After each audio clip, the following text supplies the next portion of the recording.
तुम्ही सकाळी 11 वाजल्यापासून इथं आलेला आहात आणि आतापर्यंत तुम्ही थांबलात, तर अक्कलकोटचे स्वामी समर्थ यांच्या नगरीमध्ये त्यांना तर दंडवत मी घालतोच, पण तुम्हाला देखील मी या ठिकाणी दंडवत घालायला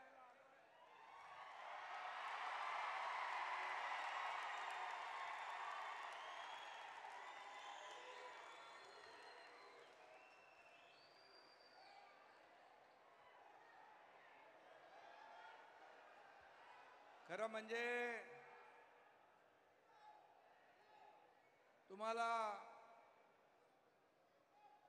दंडवत घालण्यासारखंच तुम्ही काम केलंय. एवढा वेळ कोणी थांबत नाही.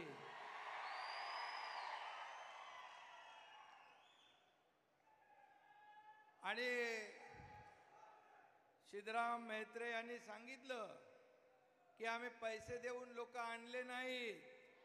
म्हेत्रेजी, ऐसे तैसे लोक पैसे देऊन आणतात.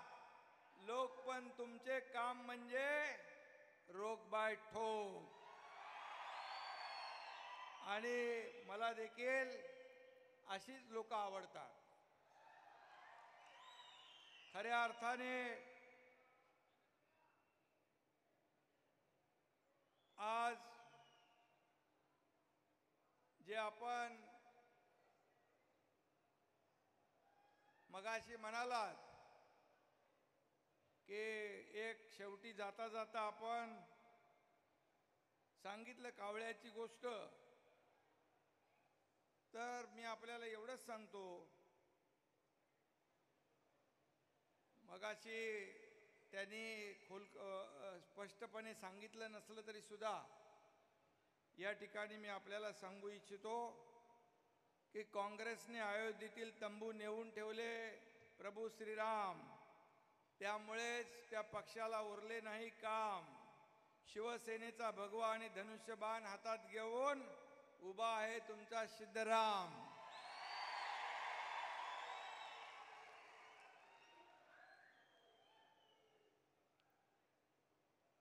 आणि त्यामुळे आता सगळ्यांचे विरोधकांचे होणार काम तमाम.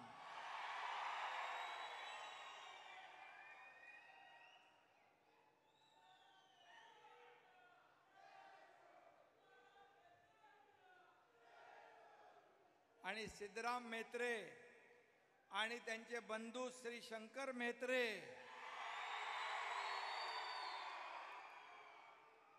ही राम लक्ष्मणाची जोडी आहे.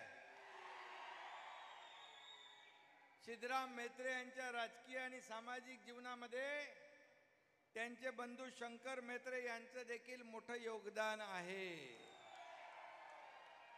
आणि गेले अनेक वर्ष त्यांचे वडील देखील एक मोठं प्रस्थ होतं आणि त्यांच्या आशीर्वादाने सिद्धराम म्हेत्रे आमदार झाले, मंत्री झाले तुमच्या सगळ्यांच्या कृपेने. आणि म्हेत्रे परिवाराने कधी जात धर्म पंथ कधी पक्ष पाहिला नाही. आलेल्या माणसाचं काम एवढंच पाहिलं. आणि म्हणून इथल्या हिंदू, मुस्लिम, वीरशैव, लिंगायत सर्व लहान मोठ्या घटकांचा सिद्धरामजींना कायम आशीर्वाद आणि पाठिंबा राहिलेला आहे. आलो कसा तुम्हाला मी सांगतो. सकाळी आम्ही नागपूर मुंबई समृद्धी हायवेचं उद्घाटन केलं, लोकार्पण केलं. मुख्यमंत्री देवेंद्रजी आणि आम्ही, अजितदादा, आम्ही सगळे होतो. आणि तिथून डायरेक्ट अक्कलकोट स्वामी समर्थ नगरीमध्ये सिद्धरामांना भेटायला, तुम्हाला भेटायला, तुमचं दर्शन घ्यायला निघालो. पण मध्ये नाशिकला विमान होतं, तिथं जाताना देखील हेलिकॉप्टर पोचेल की नाही मला माहीत नाही, अशी परिस्थिती होती. माझ्याबरोबर दादा भुसे होते. परंतु आपल्याला मला भेटायचंच होतं. मग तिथं पोचलो नाशिकला. आणि नाशिकला पोचल्यानंतर समजलं की विमान सोलापूरला उतरू शकत नाही. मग म्हणाले आता कार्यक्रम रद्द करायला लागेल. मी म्हणालो बिलकुल रद्द करणार नाही.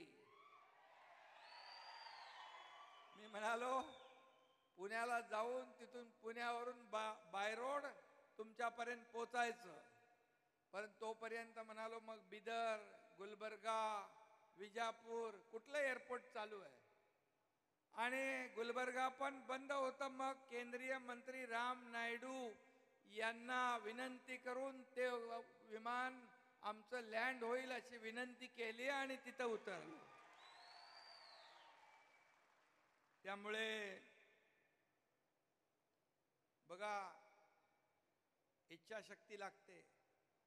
आणि तुमच्या मनामध्ये पण होतं एकनाथ शिंदे सारखा कार्यकर्ता इथं आला पाहिजे आणि मलाही सिद्धराम म्हेत्रे सारखा कार्यकर्ता माझ्याकडे आला पाहिजे.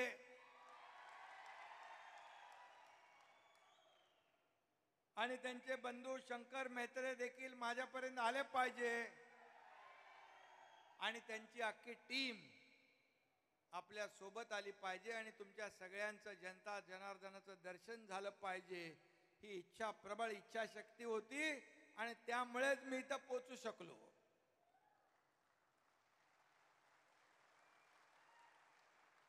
तुम्हाला जेवढे धन्यवाद देता येतील तेवढे कमी आहेत. खरं म्हणजे सकाळी 11 पासून आता वाजले 10, जवळपास 11 तास आपण या ठिकाणी थांबलेला आहात. म्हणून तुम्हाला मी खाली वाकून साष्टांग दंडवत घातला, तो यासाठीच घातलेला. आणि म्हणून या ठिकाणी शिवसेनेमध्ये दररोज लोक येत आहेत, अनेक पक्षाचे लोक येत आहेत, शिवसेनेमध्ये प्रवेश करतायत. कुठलाही स्वार्थ मनात न ठेवता या ठिकाणी विकासाला चालना देण्यासाठी येत आहेत. आणि म्हणून त्यांना माहीत आहे की एकनाथ शिंदे दिलेला शब्द पाळतो. मी म्हेत्रेंना सांगितलं होतं सिद्धरामांना त्यांच्या नावातच राम आहे. ते आता एवढे दिवस कसे काय लांब राहिले. आणि म्हणून मी त्यांना शब्द दिला मी येणार. मी एकदा शब्द दिल्यानंतर पुन्हा शब्द फिरवत नाही, पुन्हा माघारी नाही. मैंने एक बार कमिटमेंट कर ली तो फिर मैं खुद की भी नहीं सुनता. आणि म्हणून मला तुम्हाला भेटायचं होतं, आलो. आणि काँग्रेसचे एवढे वर्षाचे नेते, माजी मंत्री यांनी आज शिवसेनेमध्ये प्रवेश केलाय. मी त्यांचं मनापासून स्वागत करतो, त्यांच्या बंधूंचं आणि त्यांच्या सर्व सहकाऱ्यांचं. खरं म्हणजे अक्कलकोटला आल्यानंतर मनाला समाधान मिळतं, शांती मिळते. आणि स्वामी समर्थांच्या कृपा छत्राखालची पवित्र भूमी आहे. या पवित्र भूमीतला एक अनुयायी शेकडो कार्यकर्त्यांचं, हजारो कार्यकर्त्यांचं शिवसेनेचा भगवा हातात धरतोय, यासारखा दुसरा आनंदाचा दिवस नाही. आणि म्हणून आपल्याला माहित आहे, मी निघालो, सोबत लोक येत गेले. एक त्याला एक हिंदी शेर आहे, मैं अकेला ही चलाता जानी बे मंजिल, मगर लोग साथ आते गए, कारवा बनता गया.